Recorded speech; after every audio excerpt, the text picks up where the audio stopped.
Hello and welcome to Wrestling and Everything, Coast to Coast with your host, Buddy Sotelo Esquire, plus a wonderful end of the year panel tonight with the effervescent Evan Ginsberg. And I haven't really come up with a perfect nickname for you, Jonathan. So the Lion, you know, the legal Lion, Jonathan. And I prefer the Judaic juggernaut of justice. I put way too much thought into that. Too much of a mouthful there. And the erudite Professor Cade, Professor Bear. Wonderful to have you join us again tonight. And so, we're really approaching the final show of 2024. I'm not sure what I'll be doing next week. I'll probably be on the road, so might not be able to record next week. So it's great to have you folks on, and it was a pretty wild year in wrestling. What year in wrestling isn't? And I wanted to go over the top stories of the year and remember some of the people we lost. So what would you guys rather do? Talk about the people that died or talk about the people that lived long enough to make some storylines that a few of them probably wish they had died before they made those storylines? What would you guys like to talk about? Considering the weekend I had, I'd rather focus on people that are alive. Okay, well, I was looking over the bigger stories of 2024, and of course, you know, one of the big stories was the WWE's the end of the WWE as we know it on regular broadcast TV, and WWE moving to Netflix very shortly, and they just announced the end of the NXT Level Up show. What are you guys' thoughts about that? I didn't know the NXT Level Up show existed, so it doesn't really affect me. I haven't watched WWE TV since 2016. It was the only New Year's resolution I've ever kept. So, and you're better for it. You've often said. I spend my Monday nights at the gym or watching a great movie. And Jonathan, what are your thoughts on that? Well, up here it's actually even more pronounced than just Raw moving to Netflix. Raw moving to Netflix is US only. Up here in Canada, it's all WWE content is migrating to Netflix. So used to be able to access it on an upper tier cable channel called The Score, which is kind of one of our versions of ESPN. And everything, SmackDown, NXT, Raw, whatever other content might have been on the network, it's all moving to Netflix. So, and from what I understand, it's going to be like that for a lot of countries other than the US. I'm very glad I have a Netflix subscription. I think the big thing from my point of view is now I have access to the pay-per-views without having to subscribe to other stuff as well, which could be cool. But I feel bad for the many, many people I know for whom Netflix is an expense that they just can't bridge right now. They're charging me like $7 a month, Netflix. It's not so bad. The problem is that every streaming service wants you to pay. So it's up. Yeah, $7 here, $7 there, and the cable itself isn't free. My cable bill, even without any particular crazy add-ons, is about $300 a month. That's because you watch all those shit San Francisco teams, and you spend $300 a month doing it. Those are part of your cable package, whether you watch them or not. Kidding, I'm joking. Yeah, I mean, that is part of the reason why it's so expensive. Is for and just to add on, I don't know the business or political rationale why, but cable costs a hell of a lot more up here than it does in the States. Really? It's one of many things where there's very few providers. There's not much competition in the market. At least that's my understanding of it. Same thing here, though. There's no cable competition. It is really a captive market. And over the last little while, most of the streaming services have taken a series of increases. And the only way to kind of get around that is you opt for whatever the lowest tier package is. And that means you're back to watching commercials, which doesn't bother me any. But for my kids who kind of grew up with Netflix and Disney Plus and all of this, the idea that they could be tethered to watching something not on demand is just obscene to them.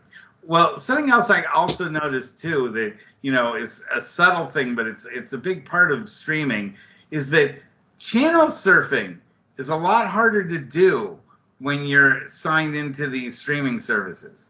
You notice, like when the NFL game is on Peacock, for instance, you know, getting into Peacock and logging into Peacock is like an 8-minute, 10-minute thing. You have to log in, verify yourself, get a message in your email, get on your cell phone, type in a code, then you're in. And if you leave it, you have to go through the whole process all over again. So you're kind of like stuck on Peacock the whole time you're watching, which is okay when it's something like, you know, WrestleMania, because you know you're signed in, you're not going to be flipping around for a couple of hours. But like when you're watching something like when Netflix moves, for instance, you know, all of its stuff over there, when everything moves over to Netflix, I wonder how many people are going to be happy with like going on to like a 3-hour Raw and basically having to stay there and not being able to jump to different things during the commercials. What do you guys think? Well, for me, the way I have my office set up, as you can see, I got a lot of gaming systems. I have a TV behind me. Well, I have three TVs set up in front of me, so I can 1, 2. You're like Elvis. You're like Elvis. Hey, don't shoot any of the TVs though, like Elvis. Oh no, I can't afford it. I've been lucky just to get these TVs instead of monitors, so I play with it like that. Like I watched Ring of Honor, the pay-per-view, and I was watching a little SmackDown, and I was watching college football playoffs, so I can do that. It doesn't bother me so much, but I agree with you, if that log in, log out, you can't go. But and honestly, it could be a good thing for the wrestling promotions if they use that to their benefit. Well, you know, I think that, you know, have we all become like human dragonflies? Like we have like 20 different monitors and we're all just like watching tiny little segments of 20 different things all at the same time. And also when, you know, these wrestling shows want to shrink what you're watching so they can do a picture-in-picture kind of thing. When you're watching it on like 3 TVs or, you know, 2 separate TVs, then you're watching something that's like the size of your thumb, you know, literally a thumbnail like size picture of what's going on in wrestling. I mean, can you even pay any attention to that? Is that something? No, especially if it's a 6-man match, you can't even see all 6 of them. You know, when they shrink it to picture-in-picture, because inevitably 2 of them or 4 of them are outside the ring. So it's almost a waste. And I say the same thing all the time. I hate to be repetitive, but I was in Korea a few years ago. Don't hate to be repetitive, but we love you for that, Evan. Thank you. But they treat it like boxing. They respect it where they put all the commercials before and after, you know, the match. And they'll load it up. They'll have 10 commercials before, 10 commercials, but they will not interrupt the match. They're treating it like it's art. You won't get a commercial in the middle of a round of boxing. Usyk's wrestling Fury yesterday. They're not going to cut to a commercial a minute into the round. So they don't treat wrestling like an art. They just treat it as content. And that's, they treat something as an art, and that's the friggin' promos and the mic. You know, the mic time. The entrance. I've never seen them cut out mic time. Somebody rambling on and on and on with a mic. And the entrance. You need 10 minutes of a guy walking to the ring, but in the middle of the match they cut away. Well, and like you said, I think that would be a great time for the commercials. I mean, you're gonna have to have the commercials to make money. Why not do it at the entrance, especially with these long entrants? We don't care about that anyway. Plus, when they go to the screen, do the picture-in-picture, you know it's not going to be any action that you want to see most times. So I hardly even pay any attention because they know when they're going to commercial. So it's like, okay, just do rest hold. Don't do nothing that will be exciting that people want to see. Yeah, hang on, but I think, and I agree with you guys, but I do think that there's a key difference between wrestling and boxing or MMA or any of these other sports. Most of them have mandated breaks within the Wow. action.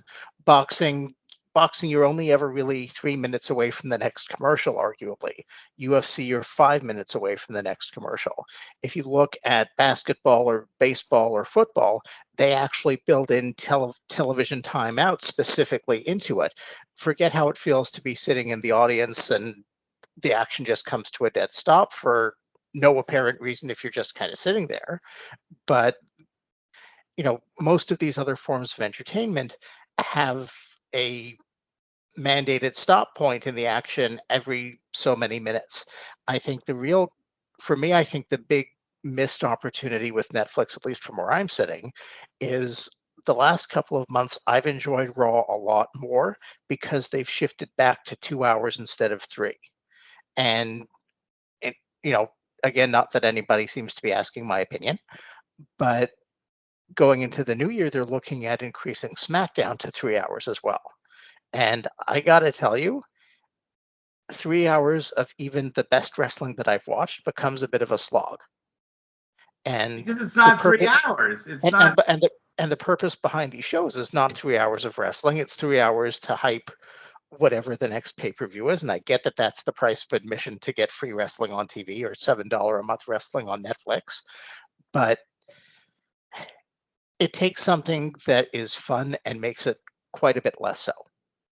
Well, go ahead, Professor. No, I was going to say, well, if they really wanted to, they could use those 3 hours to help build storylines for the less wrestlers that just job out. There is great opportunity there, because when I heard that SmackDown was going to 3 hours, I'm like, okay, now you don't have an excuse. Now you got a women's mid card. Promote it. Do what you need to do for that mid card. Stop making it. You know what? She stole my hair. She stole my brush. That's why we're feuding. Make it. Use what you have in the best possible way. And I know at some points they will, but then again, they're in the business of making money. So you got to have the commercials. You got to drown us out with promos for no reason that no one cares about. So I get it, but if they are intelligent and care about keeping their audience, because everybody thinks this is going to be a quick win, their rate is going to shoot up and all that. If they don't do the proper thing, they're going to find out. I don't care if you're on regular TV or streaming. If you don't have people's interest, it is not going to matter. Personally, I'd like to see segments really, getting into who these people are, not the character.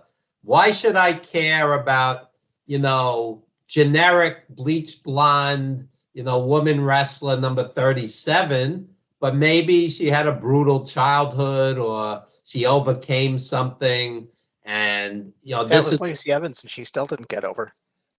Well, I'm just saying, I'd like to, like Gordon Soley would break down their, college records and stuff like this. And you had, what's his name? Steve Kern was the son of a prisoner of war, I believe, and if memory serves, and, stuff like that. And, it gives you like a real emotional. Well, I think the irony is that wrestling spent so much time dehumanizing the talent, and making them into characters.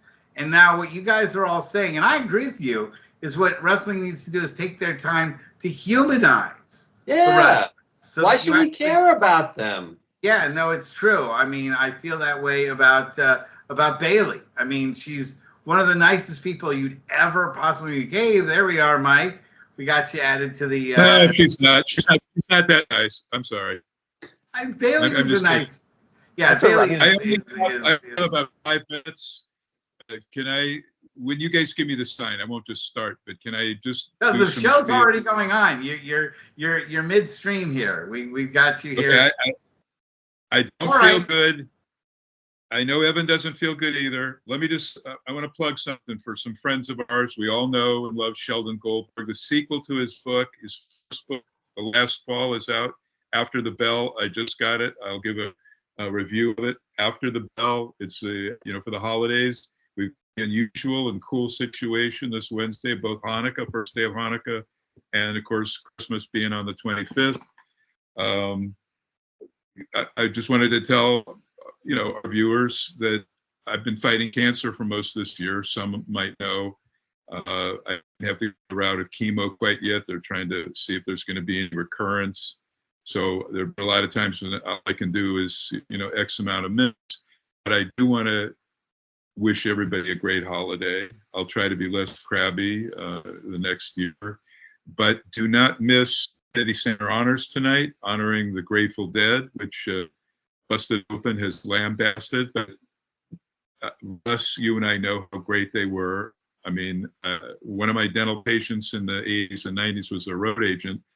He got me up on stage. I was shooting right behind them, so I'm like a couple of feet away from Jerry Garcia and the whole rest of the band. Give a free concert. There was like 80,000 people at Golden Gate Park in San Francisco, totally free. The place, I mean, that's not my type of music. I like harder rock stuff, but they were amazing. So they're one of the honorees. Alberto Sandoval, Bonnie Raitt was amazing. It was a whole contingent from the Bay Area, Russ. I also want to tell Russ as well, I know the other guys don't know, and I want to wish them all happy holidays and stuff, is Peter Snott of the Snott Brothers from APW. I took my wife out for holiday lunch the other day, and of all the people, he's living in Hollywood and I'm way down in Orange County. He was like at the table next to me, and he got up and came over. He goes, "Are you Dr. Mike?" And I hadn't seen him since the only time I ever seen him was at Cauliflower Alley in Vegas, and I haven't been for a couple of years since COVID. But so we're back linked. I'm going to bring him to the show, and I think that's all I got to say. I'm going to shut up. I'll have to go in a couple of minutes, but I just wanted to hear, did Evan already talk about what a magnificent venue, if you guys didn't already hear, the Hammerstein Ballroom is. It's just one of those historic buildings. Evan, did you talk about the fact that they didn't? No, not yet. You want me to? Yeah, because Sure. Yeah, how go can ahead. you not? The guy brought Ring of Honor to the fucking Hammerstein Ballroom is Kerry Silkman. How can you not bring the guy, laud him, honor him in front of the crowd? And they have like 35 workers. I know you said, there's Mike Bennett, etc. Like 4 that were on the show. But how can you not parade in, just bring Bryan Danielson and Samoa Joe? Did they do anything, Evan, with those guys? And I'll see over to you. Like they should have just paraded them out. They're not on the card. I mean, most of the wrestlers on the Well, card. what they did do was before the show, they had a documentary on Nigel McGuinness and Bryan Danielson's, feud or rivalry or whatnot. So It's as good as it got. That's as good as they got. yeah. Oh yeah, that was Flash, was it? Steamboat, Dory Funk, Jack Briscoe. Danielson and Nigel was unbelievable in that building. So they had Matt Taven, they had Mike Bennett, they had Jay Lethal. They had some of their guys there. It was Jay Lethal was like held to the titles at this time. He was like one of the biggest superstars. If you have more than 4 people on Ring of Honor's Mount Rushmore. And let me say hello. I don't know Professor Bear. Have we ever met, Herman? No, sir. I apologize for being the windbag that I am. But, No, you don't. You don't apologize for that, but we love you anyway. Evan, I knew, was it Julius Shabazz that did the book on African American wrestling history? Tremendous book that belongs in everybody's library. And, man, I don't mean to be bringing that up because you're there, but when I think back on my experiences, Bearcat Wright, Bo Brazil, Dory Dixon, who was part of, major stuff for African Americans, and putting up with so much shit, like my friend Earl Maynard, who I know to this day is living in the Bahamas, who was the former Mr. Universe, but he wrestled all over the place. He wrestled in Madison Square Garden in 64, 65, way before Rocky Johnson, his longtime tag partner in California, ever got up there. And Sailor Art Thomas and Luther Lindsay and oh God, so many. You can't do this without Sweet Daddy Siki. Yeah. But he was All-time second.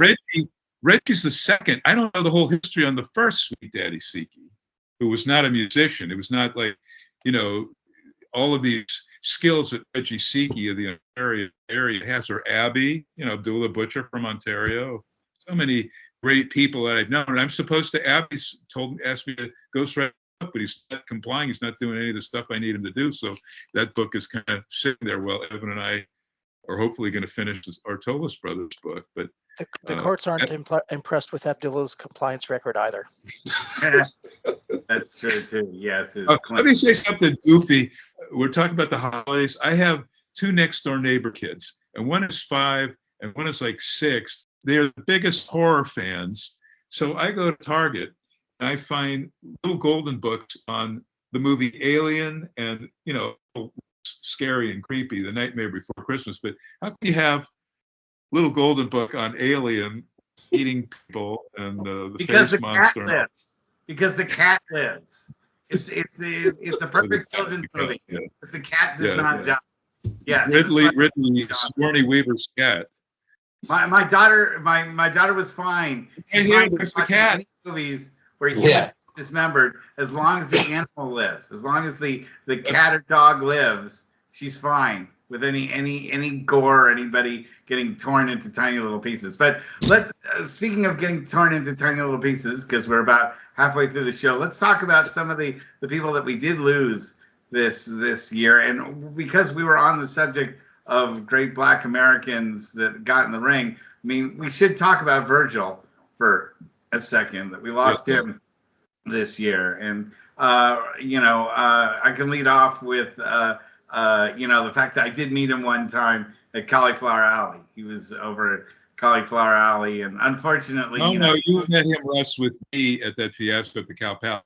Oh, that's right. Yeah, that's right. The Cow Palace. It was at the Cow Palace where I sat with him, and we were both kind of weeping because we were talking about at that time.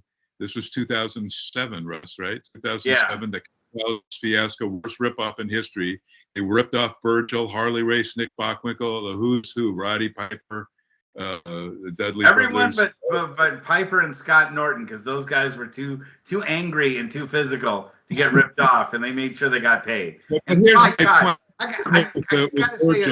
I gotta say one aside thing is that I have never seen another human being that angry and that scary in my lifetime than when Scott Norton got shafted and wanted his money back. He was so angry. He was going to rip a door off his money back. He just wanted his money, period. Let me say this, though, about Virgil, who I knew and photographed in the South as Soul Train Jones, Mike Jones. That was before the Virgil and Vincent gimmicks that he had in WWF and talk Cheek, Cosro Bizzari, who we lost, I think this year, way early in winter, if it wasn't, right. We lose Billy Graham, we lose, all those, but we were lamenting at that time he was being goofed on both Opie and Anthony and Howard Stern as part of the Whack Pack. And I was tasked by Shuley Agar, a Howard Stern guy. I was babysitting Cosro, Iron Sheik on their West Coast dates. And people are just laughing and making fun and thinking he's a goof. And they had no idea this guy was a quality class amateur wrestler. And so Virgil, Mike Jones, the wrestler, we were both like crying about it in the back. And, I think we're all upset about the whole situation with the husband and wife promoters ripping everybody off. Other African-American wrestlers too, on that thing, like Coco was there, who teamed. It was weird. They had to save the wrestling show, completely booked it, and paired Dr. Death Steve Williams with Coco Beware against Greg Valentine and Brutus Beefcake, which was like an insane match. And that was the match that I told Evan. I never cared for Ed Leslie, Brutus Beefcake's trust or any of that stuff, but he was a star. He was Hogan's protege. But in the middle of the match, he just yells out, "I love this effing shit," meaning he loved what he was doing. And how can you not love a guy who had loved wrestling, even though he was kind of the shits in the ring, meaning Brutus Beefcake?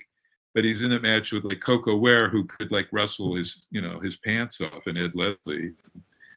But So that Herman, what were your thoughts about Virgil? I kept trying to, anytime I seen him, I tried to think of Soul Train, because they really just humiliated him and gave him, it was bad enough in WWF, but when WCW came around, I was just like, man, that's a hard thing to just get a paycheck to be humiliated constantly like that. And after a while, he came to a point where I just wouldn't even pay him any attention. He showed up, that was either bathroom break, go get a snack, and it's just like, man, they could do so much better. Jonathan, your thoughts? Evan and I, before I have to leave, I know Jonathan knows this, but Evan and I have been writing since the 80s about racism and wrestling, about how it doesn't feel like, maybe we're making a little progress, but it's always been a white man's business for decades and decades and decades, since like probably the 30s. Now it's a Samoan business, so things are coming around. Yeah, we need to fix it. But I'm just writing for Cauliflower Alley, speaking of that, for my column. It's a whole column on Sandy Parker, who just died, who was one of my close friends. She lived in LA after she moved from Canada, but she was the first to be outspoken about Moolah when she broke away. She was, finessed by Moolah, and toured around and teamed with Sue Green, and they faced each other, in the 70s, even at the Garden, maybe, but they teamed against Tony Rose and Donna Crescentello many times for Shire and LaBelle in LA. And Sandy I dubbed her the, who was that writer? The comedian. You're freezing up, Mike. About her a couple of years. Wrote that Sandy Parker was the Wanda Sykes of the 70s because she was an outspoken gay African-American female. And Sandy used to say in the back, "Yeah, I got 3 strikes against me." And Moolah constantly, if you know anything about Moolah, was constantly saying that gay and blah, blah, blah, it's enough that you're black. And I just thought, what an effed up business. But Sandy was very courageous, and she just had so many great stories. She was the first African-American female women's wrestling champion, that being the precursor basically to All Japan Women, the promotion that sort of Mildred Burke kind of kicked off. It had different incarnations, but the WWWA Women's World Title, Sandy Parker got it. I forget the year, if it was 1970 or 71. And it was a big deal because anything about my writings about Japan, foreign wrestlers are called gaijin, but black foreigners, African American or Canadian, African Canadian, etc., wrestlers are called Koko-chins, which is like the most racist of things, because the word Coco, from black or Cocoa Puffs or whatever, and that's actually how they refer, and they have for a long time. So things are I think things are better in terms of African American people, etc. But in America, we have every Japanese wrestler spewing mist. So that's kind of a stereotype also. Jonathan, I think things are better for black wrestlers in Japan.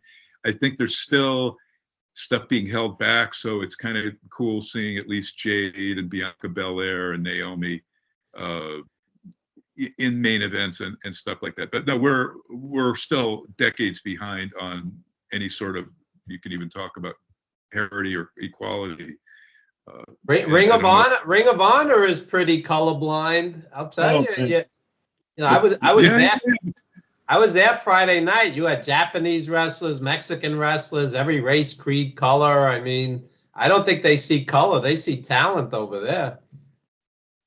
But it's still owned by Tony Khan, who seems to, like, where the F is, which gets me mad when I think of Keith Lee, who's one of the most talented guys on the planet. Herman, would you not agree?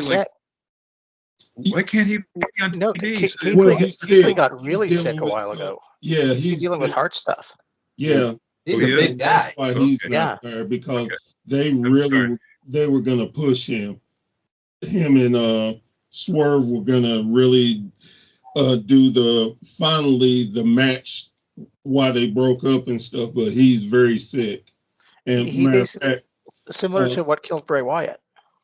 Wow. Yeah. He's big. He's Well, big. That's the problem. That's the problem with AEW. As much as I love it, and the matches are out of this world, Will Ospreay, incredible. They have the biggest talent roster I've ever seen. A billion years of watching wrestling and covering it, but why not do these vignettes and explain why you're not seeing Keith Lee on TV or Rusev, whatever his name was, that they changed and had him there. I think Well, under after his Miro. release, you wouldn't want to publicize that part. No, but just let the audience know, because I had no idea. Come on, I have to suffer through shitty rampages on Friday. Not anymore. Watching the whole You thing. got Take the one- last you one. got Us- one more, Yeah. and You've been you don't have to worry reprieved. about it. So, Jonathan, just a real I'm quick, just your saying- thoughts on That are Virgil out like for a sec. Am I back to Virgil? Yeah, let's go back to Virgil. Mike, Okay. we're losing you here. We'll get you next week. I think your connection isn't very good, so we're gonna take you off the call and we'll catch you next week. Sorry So- there. So backtracking a bit, I think Herman made a really interesting point. I've always wondered, for people who go into wrestling, who decide to, and I think those of you who've actually worked a lot more closely with wrestlers than I ever have might have some insight into this. I always wonder about the guys who go into it. I don't think it's the kind of thing where anybody goes in to be a professional wrestler and signs up for the kind of traveling and the abuse to their bodies and the abuse with the promoters and all of that for the sake of being the guy who gets pinned in 5 seconds on a tertiary show. So I kind of wonder, for somebody like Mike Jones, who played Virgil and all these other characters, when he first got into wrestling, how the reality of the role that he wound up playing, kind of how he managed that compared to what he thought he was getting into. I mean, not everybody's going to be world heavyweight champion. Not everybody's going to main event a WrestleMania or a Starrcade or a Final Battle. But what is it that kind of keeps you going when, if you're a guy like Barry Horowitz or Mario Mancini or Paul Roma or any of these guys? Oh, don't mention Paul Roma. He'll jump out somewhere and get all of us. That I didn't know. No, but you're right. Mr. Like, Hughes, how I do believe. when you know you're a lifetime enhancement talent and that you're never going to make it to the next level. And I think Virgil. And Roma had a shot, actually. Roma actually had a couple of solid pushes in WCW. But whether it was fate or backstage politics or his own limitations as a performer, it never kind of took. The one thing that I will say, just to Herman's point about almost feeling bad for Virgil, like the Iron Sheik, Virgil was in on the con. So I happen to know the people who represented him towards the end of his run and towards the end of his life were two guys from Thornhill, which is my hometown in Ontario, the Megan Boys. And they basically ran a similar, I don't want to call it a con or a game, or I don't know what the thing is, but the same kind of thing where they went over the top with the stories that you'd hear and the personality and all that kind of stuff, the same way that they did with the Iron Sheik. And the Iron Sheik achieved a level of notoriety being on Opie and Anthony and Howard Stern and saying just the craziest stuff ever. And they tried to do something similar with Virgil, but to, I guess, more limited effect. But then Virgil was never the kind of attraction and never the kind of, crazy promo that the Sheik was to begin with. So I think he may have been unhappy as things developed, but I think a lot of that was he was really, really sick by the time he was done as well.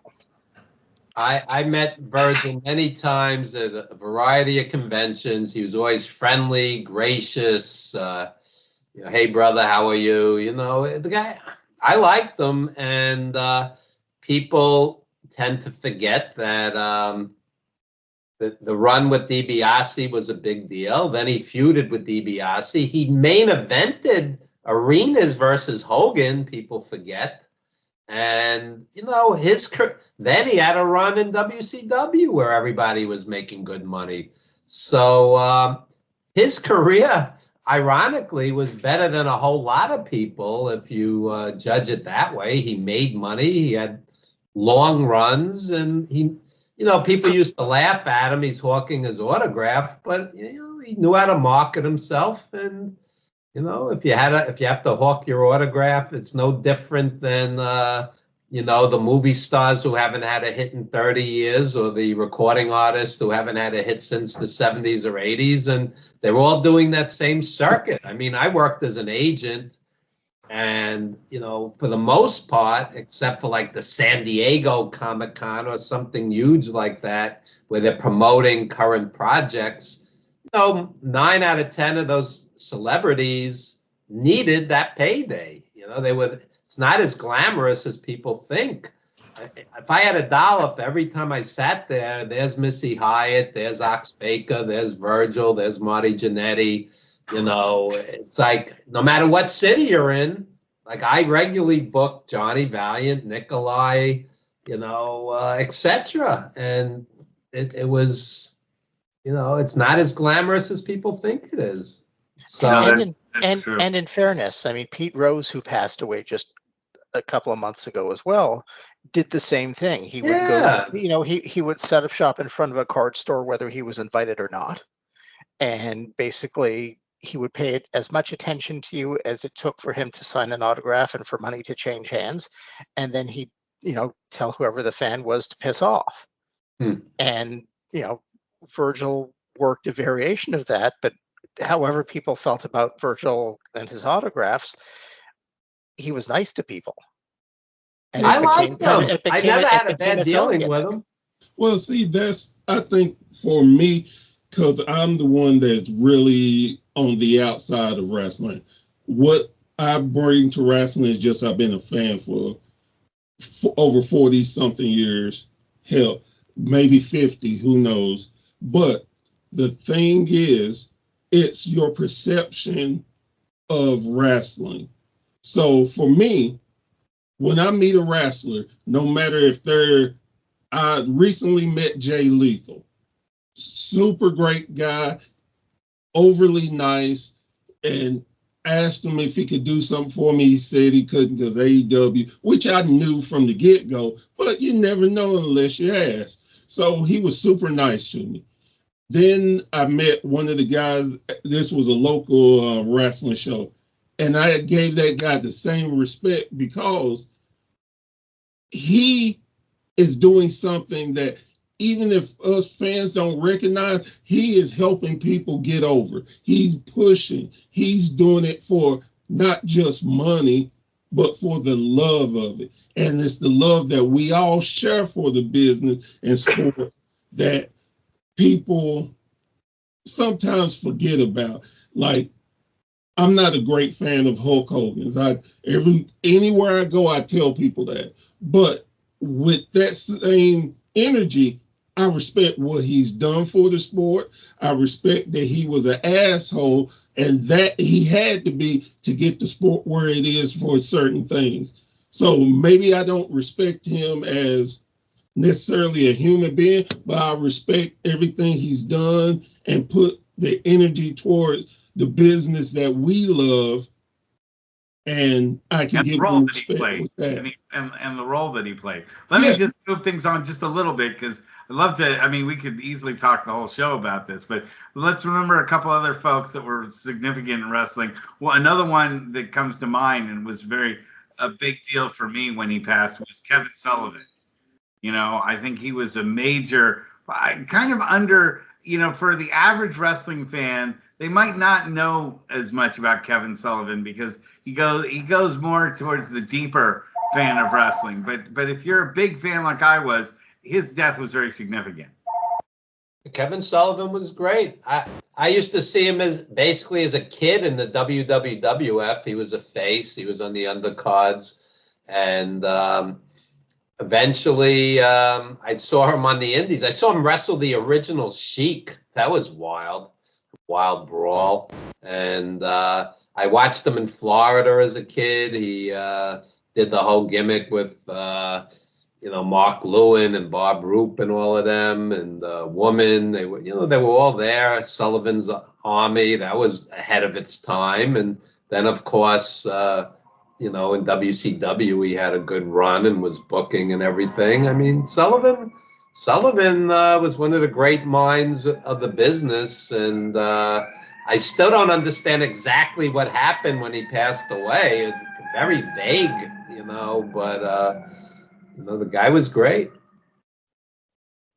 Jonathan, your thoughts? I actually wrote a whole column about him. So when he passed away, and I usually don't try to do obituaries just because I don't want to be wrong, and two, I don't know that I can do the performers who I really love justice the way that I write. But Sullivan, in my view, is top 10 all-time best bad guys ever. I think in the middle of early 1980s, at the height of the Satanic Panic, he goes into Florida and he works an outright. He never quite says that he's worshiping the devil. He steps back from actually saying the words, but oh my gosh, was that pure evil. And he managed to take variations of that with him everywhere he went subsequently, through the Varsity Club, which I think is an all-time underrated WCW stable, to the Dungeon of Doom. And I happened across an interview that he did on slamwrestling.net, where my column airs. But he talked at length about his inspiration. And the Dungeon of Doom was basically his version of the He-Man and the Masters of the Universe cartoon, with the over-the-top cartoonish villains. And I remember watching it at the time and being, this was towards the beginning of the second wrestling boom, and thinking, oh, this is unbelievably cheesy, but it was so much fun. And if you look back on it and you see Kevin Sullivan in his big purple robe with the face paint that looks like he's got the eye holes like Skeletor, and you've got the Shark, and you've got Haku and the Barbarian, and you've got Earthquake as the Zodiac, and all of these just ridiculously over-the-top evil bad guy characters. I think that we're missing something for him not being around. I think that we're missing something that he never kind of made his way into WWE to have a share in booking. I think one of the last really cool things that he did, and he was working right up to the end, is a couple of years ago he filmed a few vignettes with Karrion Kross. I think this was after Kross debuted with WWE, but I don't know that they quite knew, or in the time in between his WWE runs. And the same way that he leveraged Curtis Iaukea when he was working in WCW, Sullivan, my son, from the highest point of the Himalayas, like that kind of thing. And he's giving the same rub now to Kross. Whether it actually goes anywhere, who knows?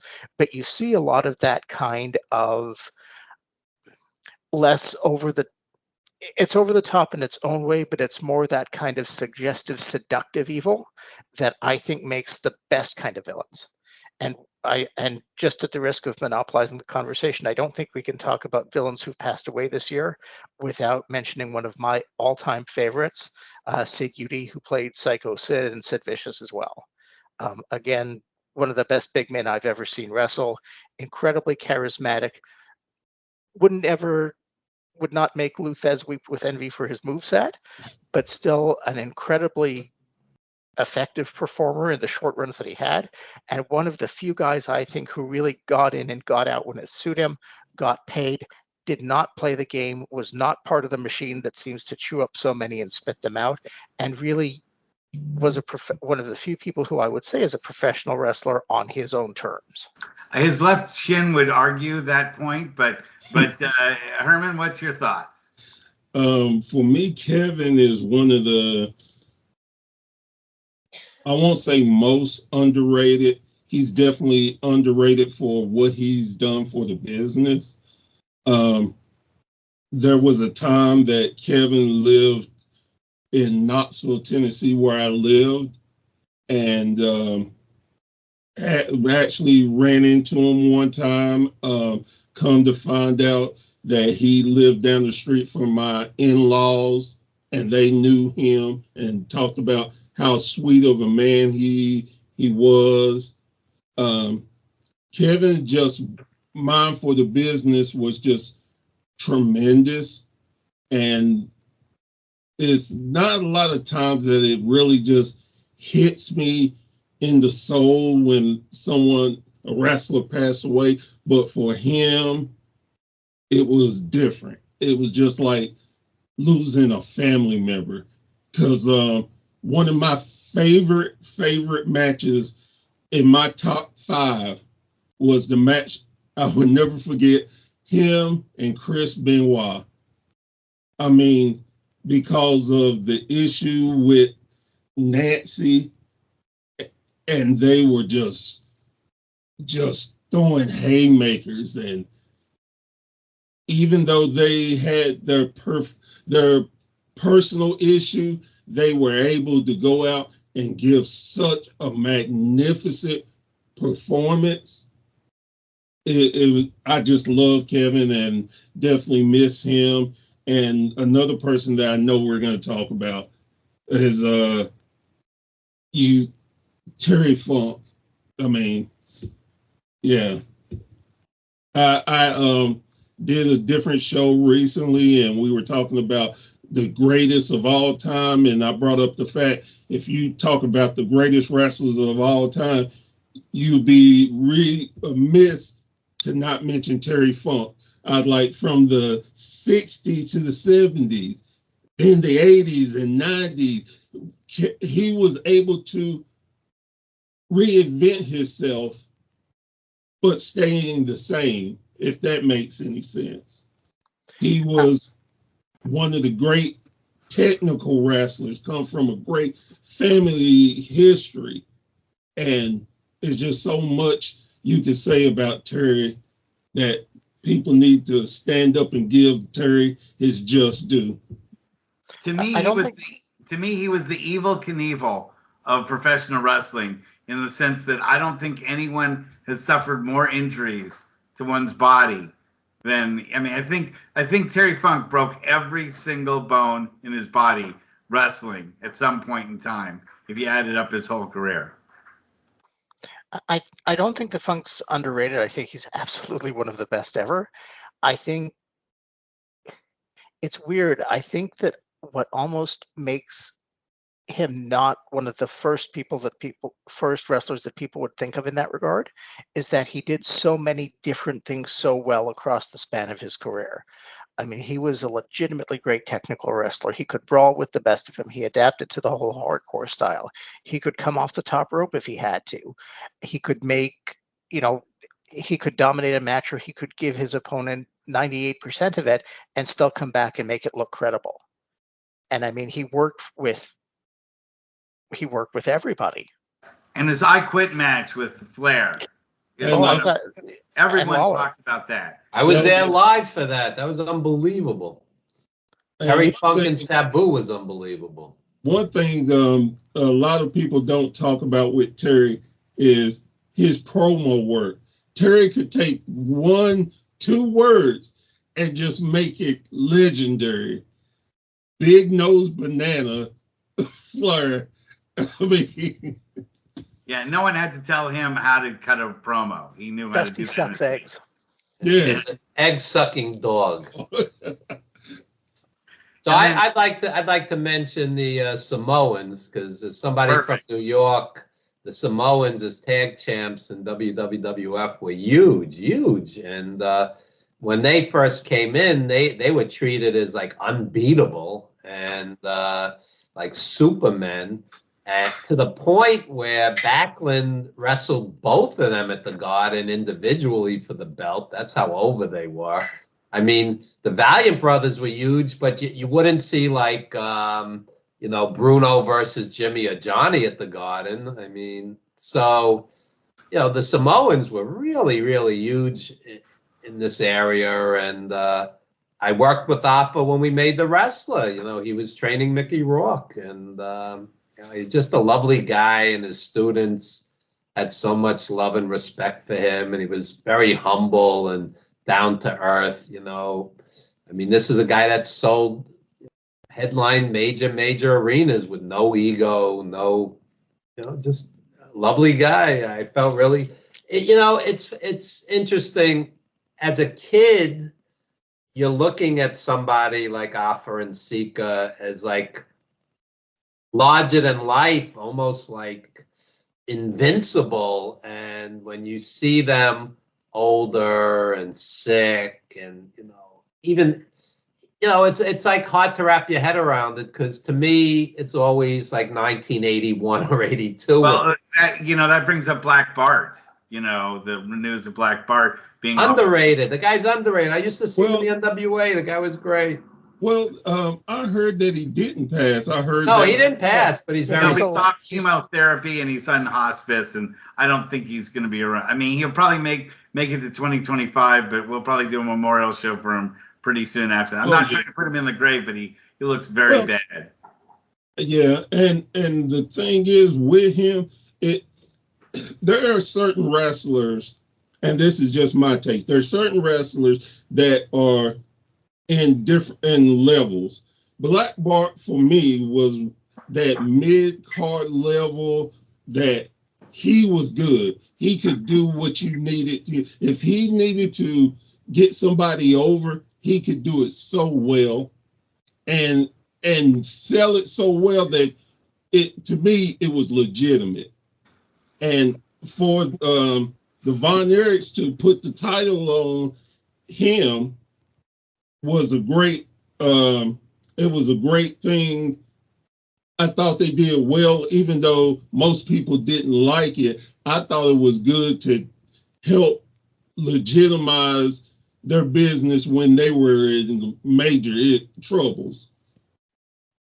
Yeah, guys like Black Bart and Killer Brooks, these guys headline territories and were top-notch pros and never made the big money, and you know, so you really have to acknowledge them. And you know, I say the same thing all the time, and I'm not just saying it because Jonathan's on, but Slam Wrestling, they go out of their way to do like these really in-depth, you know, unfortunately, a lot of obituaries, and but they care enough to do it. Really wonderful. They care enough to do it, as opposed to, you know, the clickbait boys who just pound you incessantly. Let's go over every minute detail of Raw and SmackDown. You know, let's take things to a different level and acknowledge indie guys who died and historians who died, and you know, whoever it may be. People devote their lives to this business, and they deserve, you know, an article when people go. And Pro Wrestling Stories does it, and Slam Wrestling does it, and The Observer does it, and not a lot of other people do it. They just don't. Jonathan, your thoughts on the Samoans?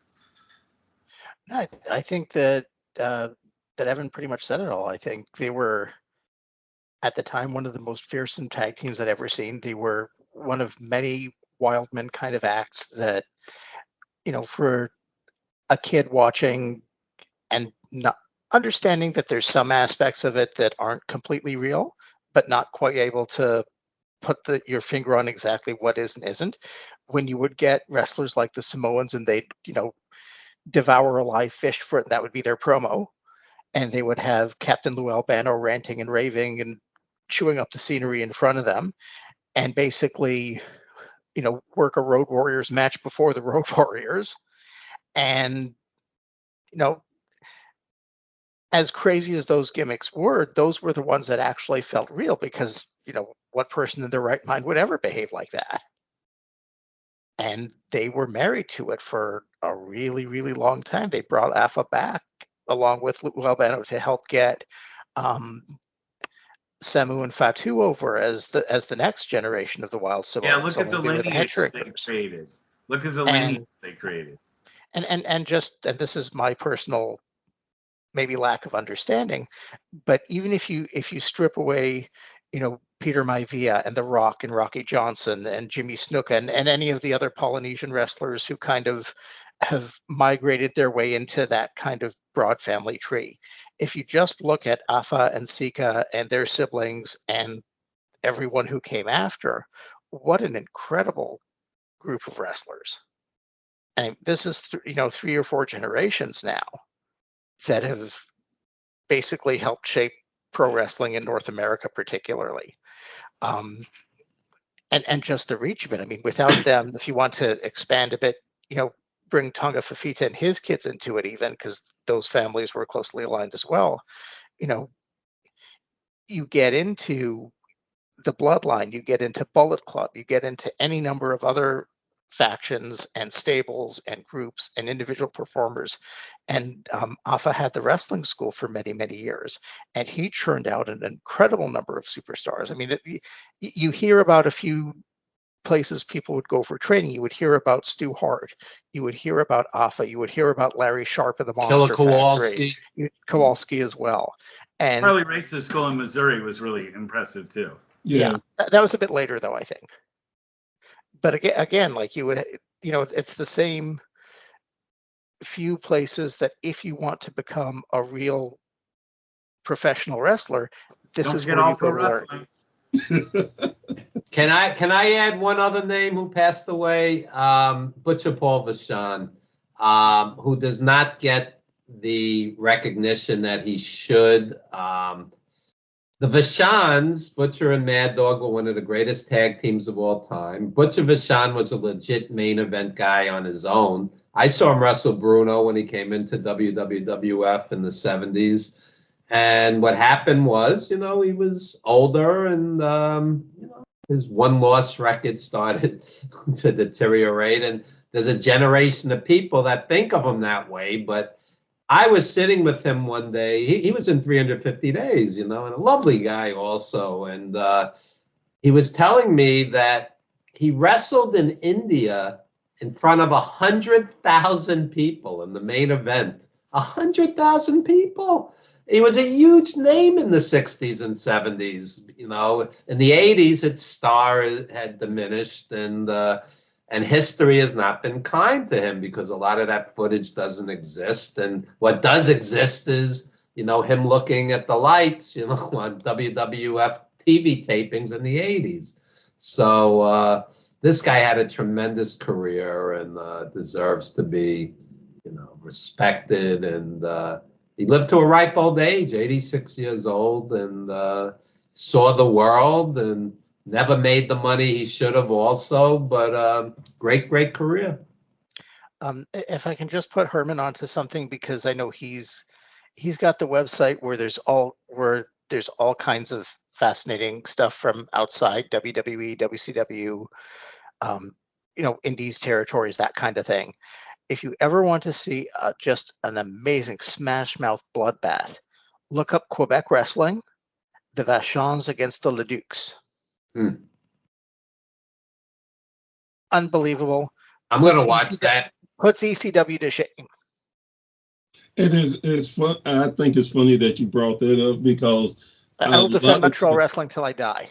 A lot of people, I always say, okay, you don't know, you think ECW was extreme. I'm like, no, you got to go back further. If you go in the 70s, the 60s, 70s, you will find that extreme was way alive before the word extreme came to be. And the Vachon, oh my goodness. You call him the Butcher for no reason. I'm telling you, it was so amazing. I saw Brody and Abdullah wrestle in the 80s, and it was like being in the middle of a Godzilla movie because the fans were literally fleeing. This is how convinced they're rampaging through the crowd on a Jersey indie. I'll never forget it. And they're covered in blood and they're brawling, and right in the middle where all the fans are, we're running like for our lives, like Godzilla's stomping on Tokyo. It was, so yeah, ECW did not invent hardcore. It existed, there were a lot of guys that did that. The Sheik, look what the Sheik did in Detroit. I was going to say that the Sheik through Montreal and Toronto, And Abdullah the Butcher had a bigger foothold from also Montreal, but Calgary, and like just tore the house down. And people legitimately believe these guys were out of their minds. The funniest story I ever heard about Abdullah the Butcher was my sister lives in Atlanta, and she was at a grocery store. She was working at the grocery store, and Abdullah came in, and she was like, "You're Abdullah the Butcher," and he's like, "No, I'm not." And she's like, "Then why do you have the butcher on your shirt?" Yeah. And he said, "I work in the food industry." She's like, "Please, you're butcher." And she's like, "I may not know a lot about wrestling, but I know Abdullah the Butcher when I Like, see you him." can't hide those scars. Oh, They're from exactly. Mars, you know? That's where he kept his change for the bill. My sister was telling me that he was one of the nicest men she had ever met. Just a sweetheart. And for me, as far as with me and my family, it's like, okay, he was older. He's about seen now, so of course he's being nice. But I've heard legitimately he's just a wonderful man and love what he did for the sport. And for what y'all had talked about earlier, as far as recognizing people who are not that big, didn't do. We at WSN next year are going to have a Hall of Fame for indie wrestlers, wrestlers who not a household name, and one of them is Wendell Cooley. Yeah. We're trying to do a lot more to give their love and respect to people who, again, for the business, they did and went through so much, didn't make the money, didn't get the fame, but they helped keep what we love alive. So you have to give them their due respect. Guys like Mickey Doyle, Davey O'Hannon, these guys devoted their lives to pro wrestling and helped. When you run out of all those subjects, you can do one on Buddy Sotelo. Anyway, guys, we're running up on the at the end of the hour. I'd like all you guys to have your chance to plug everything. So let's start with Evan first, and then Jonathan, and then Herman. You can wrap everything up. Check out 350 Days. Check out Wrestling Then and Now, the documentary, Killer Kowalski, Don Arnold, Nikolai Volkov. Check out Evan Ginsberg's Old School Wrestling Memories page on Facebook, ProWrestlingStories.com. Yours truly, the senior editor, and etc. So on. I don't want to hog it. Jonathan? Sure, I'm on slamwrestling.net every 2 weeks or so. I've actually had a bunch come out lately. My last column, Wrestlers Court with Jonathan Schwartz, looked at Bobby Lashley and MVP popping up on AEW of late and what they might do with them, especially given Tony Khan's recent statement that he believes that AEW is the premier source for Black wrestlers in North America, which seems like an interesting statement to make, especially in light of MVP's comments on his way out of WWE. Coming up, I've got my end of the year Golden Schwartz Award for the wrestler whose performance I most enjoyed over the last year. Would a spoiler be appropriate? Sure, if you want to. It's Drew McIntyre. Oh, interesting. Okay, well, that'll make for an interesting read. And Professor Bear, why don't you tell us all, give us all your plugs. Well, if you define me, I'm on WSN, which is Wrestling Society Network. I'm always on Facebook. Just recently, I started a podcast, and in the first of the year, I think we're doing it on the 2nd. We're going to have a pretty controversial talk about a particular wrestler. Don't want to give it away, but I'm going all in. I just do not care if people like it or not. I'm going to talk about it. And we definitely have our website, thewrestlingsociety.com. Sign up for that. We have anything and everything. We have movies. We have Indie Wrestler of the Week. We're doing our awards. You can still vote until the 31st. Independent Wrestler, Manager, Female Wrestler, Feud of the Year, Tag Team of the Year, just anything. Vote. And again, thank you for being a fan, and thank you for taking the time to listen to me and all my wrestling stories. Oh, it's great to have you as a guest. We really enjoy your contributions. I want to thank you guys, especially Jonathan and Evan, for all the shows that you've done this year for us, and your other show that you did with us, Herman, was great. So this show wouldn't be what it is without the guests that we have and the hosts that we have. And I want to thank you, and I want to thank all the listeners and the people clicking in throughout the year that have made this show a success. And we'll be doing a lot more great shows in 2025. So we ask everyone to stay tuned, and we'll have you back again, Herman, and Jonathan, of course, and Evan. So until then, we wish everybody a great holiday season and the best of 2025 to everybody. Good night, everyone. Hey, you know